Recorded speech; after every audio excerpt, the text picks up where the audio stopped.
നമസ്കാരം. രാഹുൽ ഗാന്ധിയാണ് വി.ഡി. സതീശൻ്റെ പുതുയുഗ യാത്രയുടെ സമാപന സമ്മേളനം ഉദ്ഘാടനം ചെയ്യാൻ വന്ന് ഒരു ഗംഭീര പ്രസംഗമൊക്കെ നടത്തി തിരിച്ചുപോയ രാഹുൽ ഗാന്ധി. ചിത്രം വെച്ച് പേര് പറയാനുള്ള ഒരു പ്രത്യേക കാരണമുണ്ട്. ഇനി നമ്മൾ കാണിക്കാൻ പോകുന്നത് മൂപ്പരുടെ ഒരു സുപ്രധാനമായ പ്രതികരണമാണ്. ആ പ്രതികരണത്തിൻ്റെ ആശയം മാത്രം കേട്ടാൽ നിങ്ങൾ വിചാരിക്കും ഇത് രാഹുൽ മാങ്കൂട്ടത്തിലാണോ എന്ന് തെറ്റിദ്ധരിക്കും. അമ്മാതിരി ആശയമാണ് മൂപ്പര് പറഞ്ഞത്. അപ്പോൾ രാഹുൽ ഗാന്ധി പറഞ്ഞത് നമുക്ക് ആദ്യം തന്നെ കേട്ടുകളാം. I want to understand why the CBI and the ED take action against opposition politicians but do not take action against the Chief Minister of Kerala or the politicians of Kerala. Why has the ED taken no action on the Chief Minister of Kerala and his family? എന്നെ 55 മണിക്കൂർ E D ചോദ്യം ചെയ്തു. എന്നാൽ മുഖ്യമന്ത്രിക്കും കുടുംബത്തിനുമെതിരെ ഒരു E D നടപടിയും ഉണ്ടായിട്ടില്ല. കാരണം വ്യക്തമാണ്, അവർ ഒന്നിച്ചാണ് പ്രവർത്തിക്കുന്നത്. CPM BJP എന്നല്ല, കേരളത്തിൽ CJP എന്നാണ്. അവർ ഒറ്റക്കെട്ടാണ് എന്നെല്ലാവർക്കും അറിയാം എന്നാണ് രാഹുൽ ഗാന്ധി പറഞ്ഞത്. അതായത് എന്നെ ചോദ്യം ചെയ്തു 55 മണിക്കൂർ ചോദ്യം ചെയ്യുന്നു മൂപ്പര് പറയുന്നു.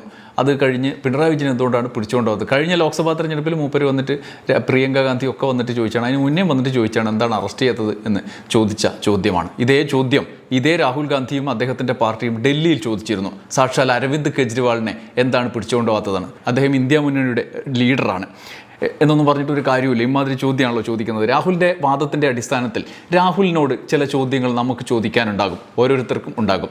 കേരളത്തിൽ CPIM, ദേശീയ തലത്തിൽ പല പാർട്ടികൾ, മമതാ ബാനർജി ബംഗാളിൽ, ന്യൂഡൽഹിയിൽ ആം ആദ്മി, കെജ്രിവാൾ ഒക്കെ ഉണ്ടായിരുന്നു. എന്നാൽ കെജ്രിവാളിനെ പൂട്ടി ഇപ്പോൾ പിണറായി വിജയനെയും മമതാ ബാനർജിയെയും സ്റ്റാലിനെയും പൂട്ടാൻ നോക്കുന്നു. തമിഴ്നാട്ടിൽ വിജയെ മുൻനിർത്തി രാഹുൽ ഗാന്ധി കോൺഗ്രസിന് വേണ്ടി ചില കളികൾക്ക് ആസൂത്രണം ചെയ്തിരുന്നു. അത് ഇതുവരെ നടപ്പായിട്ടില്ല.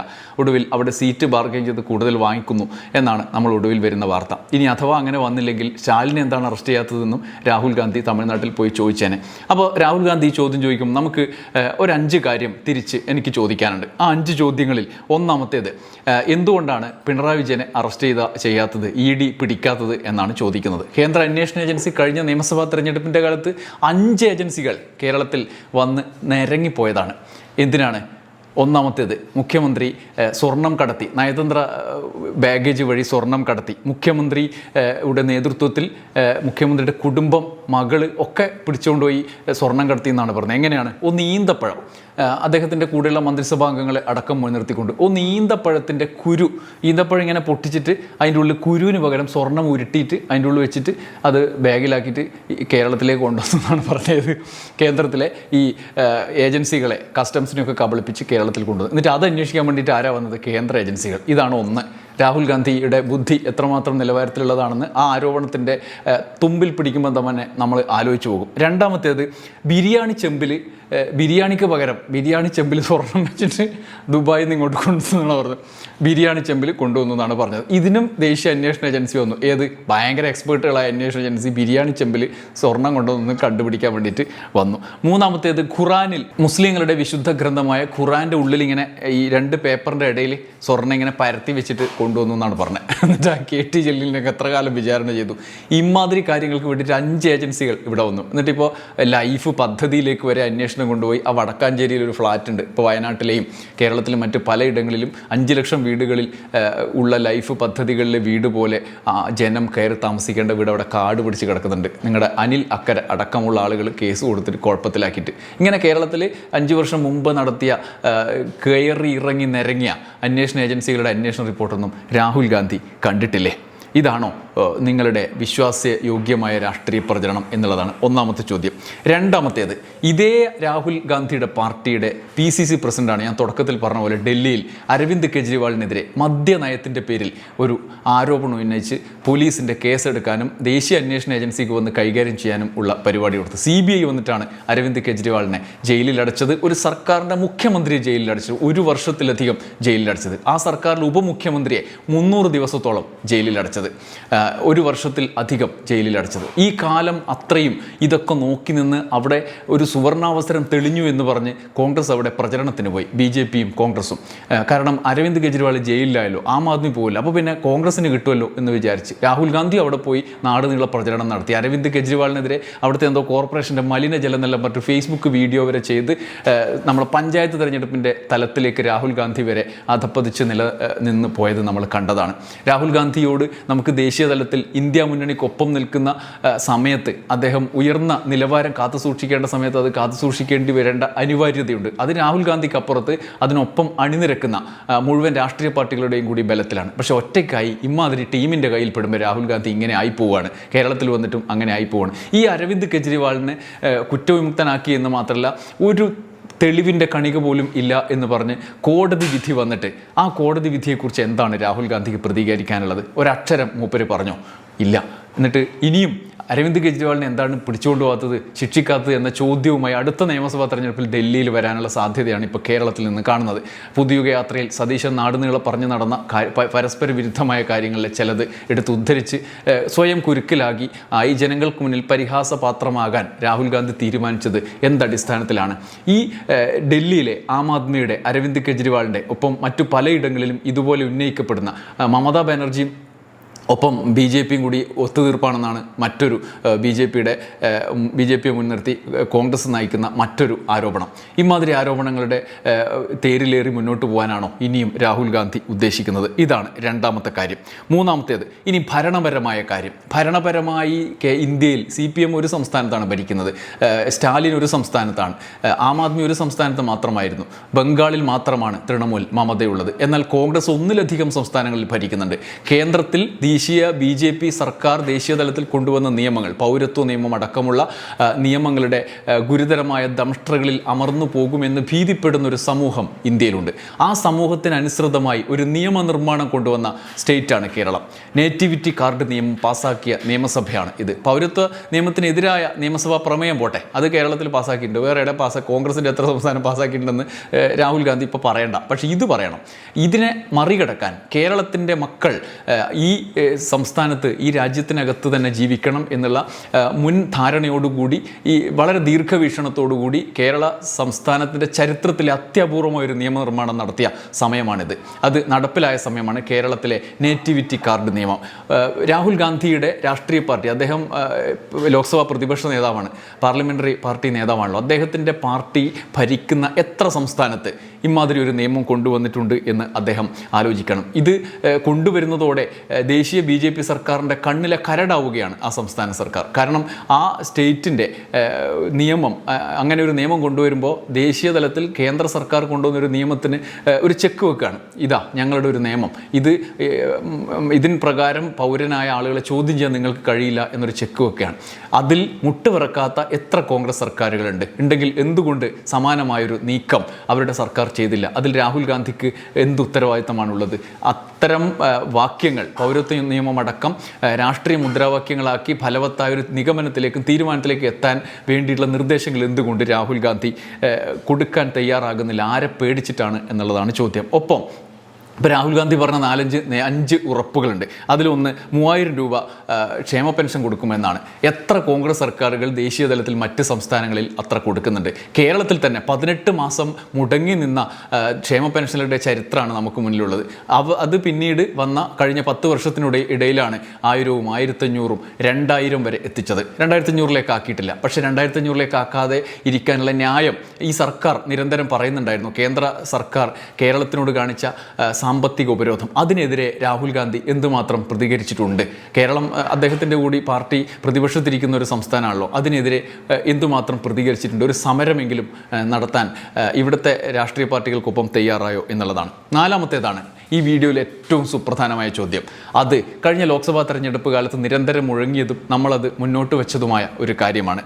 ഇലക്ട്രൽ ബോണ്ടുമായി ബന്ധപ്പെട്ട് BJPയും അത് കഴിഞ്ഞ് കോൺഗ്രസുമാണ് ഏറ്റവും കൂടുതൽ ഇലക്ട്രൽ ബോണ്ട് വഴി പണം വാങ്ങിച്ചത്. അതിനെതിരെ കോടതി വരെ പോയി സ്റ്റേ റദ്ദാക്കുന്ന നിലയിൽ വരെ എത്തിയതിൽ സുപ്രധാനമായ ഒരു പരാതിക്കാർ എന്ന നിലയിൽ പങ്കുവച്ച രാഷ്ട്രീയ പാർട്ടിയാണ് CPM. ഇലക്ട്രൽ ബോണ്ട് വഴി പണം വാങ്ങാൻ പാടില്ല, കൊള്ളക്കാരനും കള്ളന്മാരുടെയും കയ്യിൽ നിന്ന് വെളിപ്പെടുത്തപ്പെടാത്ത നിലയിൽ പണം വാങ്ങുന്ന നിയമം വേണ്ട എന്ന് പറഞ്ഞിട്ട്.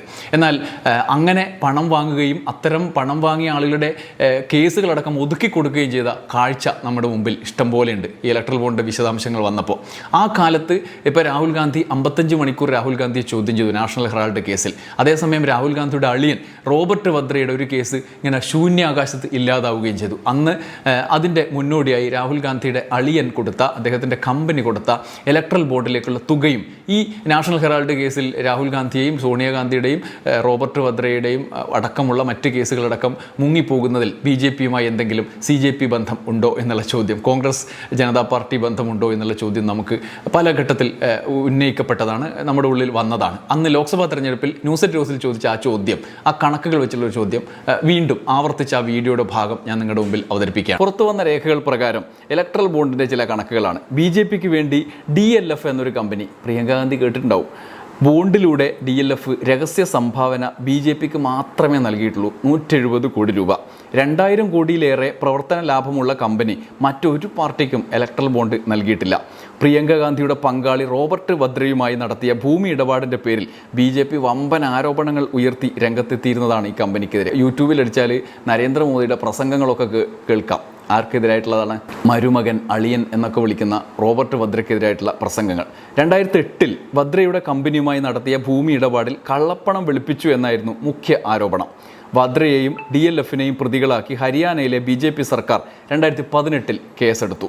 2019 മറ്റൊരു സാമ്പത്തിക ക്രമക്കേട് കേസിൽ CBIയും DFLൽ റെയ്ഡൊക്കെ നടത്തി വലിയ ബഹളുണ്ടാക്കി. എന്നാൽ 2019 ഒക്ടോബറിൽ ഒരു ഡെവലപ്മെൻ്റ് ഉണ്ടായി. എന്താ അത്?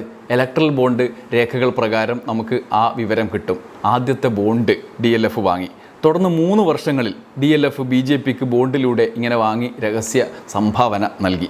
അവസാനമായി പണം നൽകിയത് 2022 നവംബറിൽ. അങ്ങനെ ആകെ അവസാനത്തെ പണം നൽകിയതോടെ 170 കോടി രൂപ നൽകപ്പെട്ട് കഴിഞ്ഞു ബോണ്ടിലൂടെ. 2023 ഏപ്രിലാണ് ഇനി. ഏത് ബോണ്ട് നൽകിയതിന് ശേഷമുള്ള കാലയളവാണ്. അപ്പോഴാണ് ഒരു അത്ഭുതം സംഭവിച്ചത്. എന്താ? പഞ്ചാബ് ഹരിയാന കോടതിയിൽ BJPയുടെ സംസ്ഥാന സർക്കാർ 2012 വാദ്ര കേസിൽ ഒരു നിയമന ലംഘനവും ഉണ്ടായിട്ടില്ല എന്ന് ഒരു വാദം മുന്നോട്ട് വെച്ചു. അപ്പോൾ ഇതൊക്കെ വെറുതെ ആയിരുന്നു, നമുക്ക് ബോണ്ട് കിട്ടിയിട്ടുണ്ട്, അതിൻ്റെ പേരിലാണ് എന്ന് പറയുന്നില്ല എന്നേ ഉള്ളൂ. ഇതേ തുടർന്ന് തെറ്റായി പ്രതിചേർക്കപ്പെട്ടതായി അവകാശപ്പെട്ട് വാദ്ര രംഗത്ത് വന്നു. BJP സർക്കാർ കാര്യമായി പിന്നീട് ഒരു തരത്തിലും ഇടപെട്ടില്ല. കേസ് ഇഴഞ്ഞു നീങ്ങുന്നു എന്ന വിമർശനമുണ്ടായി. സർക്കാർ പക്ഷേ പിൻവാങ്ങിയ മട്ടിലേക്ക് പോയി. ഇതാണ് ഒരു കാര്യം. ഇനി രണ്ടാമത്തേത്, ഇനി നാഷണൽ ഹെറാൾഡ് കേസിനെ കുറിച്ചാണ്. രാഹുൽ ഗാന്ധിയെയും സോണിയാഗാന്ധിയെയും മാരത്തോൺ ചോദ്യം ചെയ്യലിന് വിധേയമാക്കിയത് 2022 ജൂണിലാണ്. 4 തവണ രാഹുൽ ഗാന്ധിയെ വിളിപ്പിച്ചു. നമ്മളെ ദേശീയ തലത്തിൽ തന്നെ വലിയ ബഹളം വെച്ചതാണ്, സമരങ്ങൾ നടത്തിയതാണ്. പിണറായി വിജയൻ പോലും പ്രസ്താവന ഇറക്കിയതാണ്, രാഹുൽ ഗാന്ധിനെ കൊടുക്കാൻ പോകുന്ന പ്രസ്താവന ഇറക്കിയതാണ്. ഇവിടെ VD സതീശൻ കാര്യമായി സമരം ചെയ്യുന്നില്ല എന്നൊക്കെ പറഞ്ഞ് CPMമാർ വലിയ ബഹളം വെച്ചതാണ്. എന്നാൽ 2022 ജൂണിൽ നടത്തിയ ആ ചോദ്യം ചെയ്യൽ നമ്മുടെ മുമ്പിൽ ഇങ്ങനെ നിൽക്കുമ്പോൾ ഈ കേസിൽ ഇപ്പോൾ രാഹുലിനെ അറസ്റ്റ് ചെയ്യും എന്നൊക്കെ അന്വേഷണ ഏജൻസികൾ ഇങ്ങനെ വാർത്തകൾ പുറത്ത് നാടകീയമായി പുറത്ത് വിട്ടുകൊണ്ടിരിക്കുന്ന സമയത്ത് എപ്പോഴാണെന്ന് ഓർക്കണം, 2022 ജൂണിലാണ്. അത് കഴിഞ്ഞ് കുറച്ച് മാസം കഴിഞ്ഞു 2022 നവംബറിൽ ആണ് നമ്മൾ നേരത്തെ കണ്ട 170 കോടിയുടെ ഇലക്ട്രൽ ബോണ്ട് തവണകൾ പൂർത്തീകരിച്ച് 170 കോടി കംപ്ലീറ്റ് ചെയ്താൽ BJPക്ക് കൊടുക്കുന്നത്. ഏത്? നമ്മുടെ റോബർട്ട് വദ്രയുമായി പങ്കാളിത്തമുണ്ട് എന്ന് പറഞ്ഞ് കേസുണ്ടായിരുന്ന ആ കേസും പിൻവലിച്ച ആ അതേ DLFുമായിട്ടുള്ള ബോണ്ട് ഇടപാട്.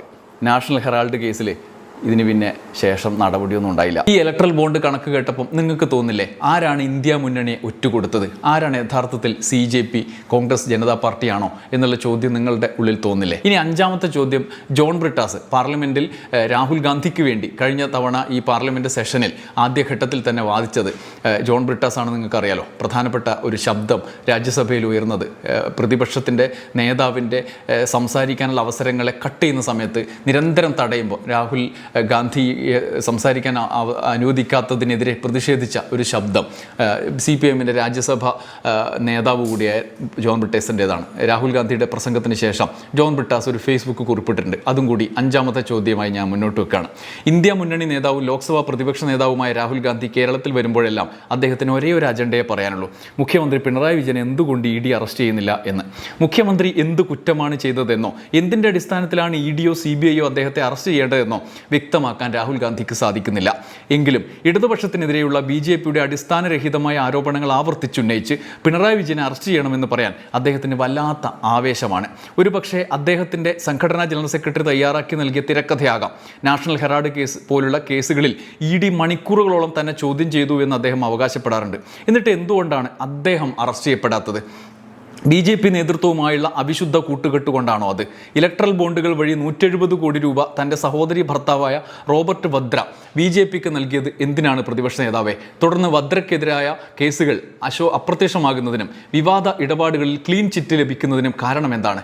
ആം ആദ്മി പാർട്ടിയെ തകർക്കാനും ഡൽഹിയിൽ BJPയുടെ വിജയം ഉറപ്പിക്കാനും വേണ്ടി കെജ്രിവാളിനും AAP നേതാക്കൾക്കുമെതിരെ ഡൽഹി മദ്യനയ കേസ് കെട്ടിച്ചമയ്ക്കാൻ കോൺഗ്രസും BJPയും എങ്ങനെയാണ് ഒത്തുകളിച്ചത്? തൻ്റെ വിശ്വസ്തരായ അനുയായികളടക്കം നിരവധി കോൺഗ്രസ് നേതാക്കൾ മോദി ഷാ ടീമിനെ ശക്തിപ്പെടുത്തുന്ന കാഴ്ച കാണുമ്പോൾ BJPക്കെതിരെ പോരാടാൻ പ്രതിപക്ഷ നേതാവിന് ഇനി എന്ത് ധാർമ്മിക അവകാശമാണ് അവശേഷിക്കുന്നത് എന്ന് ജോൺ ബ്രിട്ടാസ് ചോദിക്കുകയാണ്. ഈ 5 ചോദ്യങ്ങൾ ഈ സമകാലിക ഇന്ത്യയിൽ പ്രസക്തമാണ്.